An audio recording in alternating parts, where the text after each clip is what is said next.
All right, folks, tailgating season is here in Madison. Beautiful, and there's so many different things that we can go on the grill. So we have a very special guest today. Joining us is Chef David Guas, the former host and co-judge of Travel Channel's American Grill. You also saw him as the author of 2 different cookbooks, including Grill Nation, 200 Surefire Recipes, Tips and Techniques to Grill Like a Pro.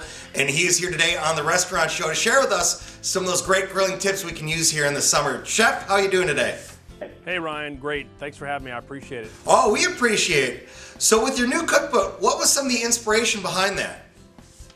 It's always had a passion for grilling, and due to my father, I passed that down to my boys, and still to this day cook and grill with them. But the show American Grill on Travel Channel was a wonderful opportunity for me to get on the road and meet other people that are equally passionate about grilling, learn some fun techniques and tips and some things that I had no clue about. So they really sort of kept the creative juices going, and I was able to sort of trap some of those stories and put them on paper, and just a lot of fun to work on this book. And as you know, September is National Honey Month, so it's a wonderful way to segue into sort of how honey plays a huge part in my book, but also specifically on the grill. Yep. Honey is a great thing to use on the grill. Just grilled out last night, did some ribs, and actually used some of the honey, not knowing I was going to have the chance to talk to you today, so that's a funny little coincidence. There you go. So as far as appetizers go, we know football season is just getting underway. We're huge Packers and Badgers fans, and in Wisconsin, we grill left and right. What are some little tips you have for maybe some appetizers to start the party out? I'm all about sort of the ease, especially the day of. You want to sort of prep things a couple days in advance if you can. This honey mango salsa is one of those items. You can get it out of the way, put it in a Tupperware container, put it in your refrigerator. It travels really well in an ice chest. One of those things you pop the lid off the day of as you're setting up on location, getting your rig ready. You can eat it with chips. You can put a little scoop on top of a piece of hot grilled fish. It really is versatile and a lot of fun, and simple is the key. We over here have something working on the grill, start to finish in cast iron.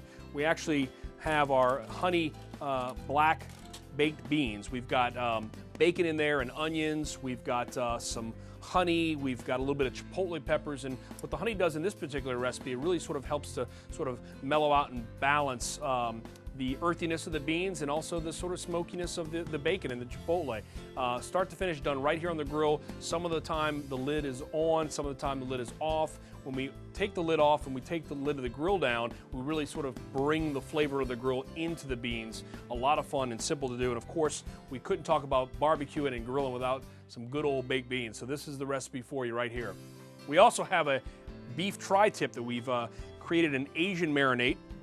And again, this is something you can prep ahead of time, get it in that Ziploc bag. We've got big, bold flavors like soy and black Asian vinegar and sesame oil and chili. And really, there's only one ingredient that can stand up to these sort of strong flavors and this high acid.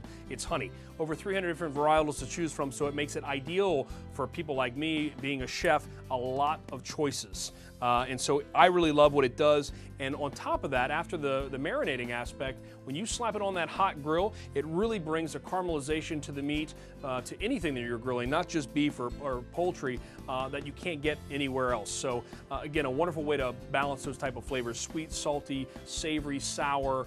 It's just a wonderful way to sort of accent. You can see how versatile it is by all the different recipes that we're sort of talking about today.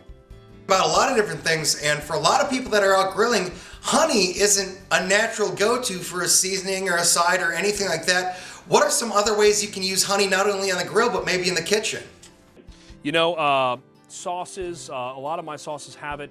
My salad dressings, both at home, it's a sort of a natural emulsifier. It brings pan sauces together, taking a piece of seared chicken and throwing a little bit of honey in the pan afterwards, a little Dijon and sort of maybe a little stock, and it brings it all together. It balances, like I said, big bold flavors, high acid, mellows things out, complements things, and actually brings flavors forward and allows other ingredients to really pop.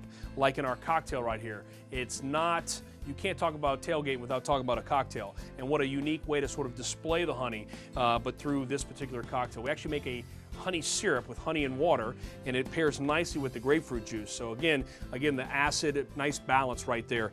We actually set it off with some heat using fresh jalapenos and then some fresh rosemary.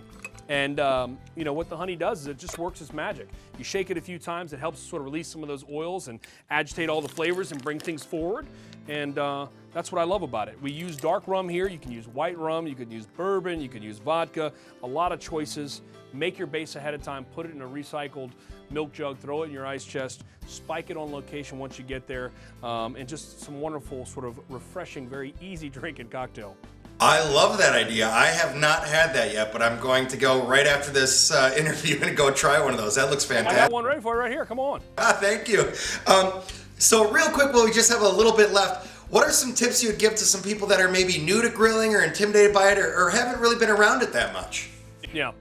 Great question. You know, when you're shopping for a grill, you're just getting into this. You know, I tell people to match up the grill with their lifestyle. Don't get something, you know, over the top, big that requires, you know, a lot of maintenance and a lot of wood and a lot of this and a lot of apparatuses and contraptions and whatnot. Do something that's going to be easy. So if you're, you know, quick on the go and you really want to sort of grill 3-4 times a week, get something that's going to reflect that. Get a gas grill. There's no harm in that. And I also tell people about zoning their heat. So if you are using charcoal, zone your coals. You know, only take up about 1/3 to half of the space of your grill from the charcoal, and that allows direct heat and also an opportunity to sort of take your protein off and into indirect heat. You know, maybe if you're dealing with pork or poultry that needs to be brought to 165 internal temperature, you know, good char, get that caramelization from the brine or marinate using that honey, and then take it off and put it on the indirect heat. And that's going to allow closing your lid and being able to heat and cook all the way through your internal temperature for those type of meats. Understandable. Well, Chef David, thank you so much. You shared with us some fantastic recipes today.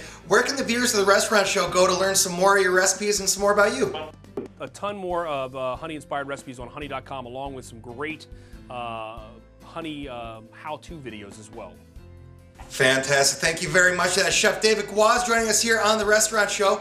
We'll be right back in just a moment.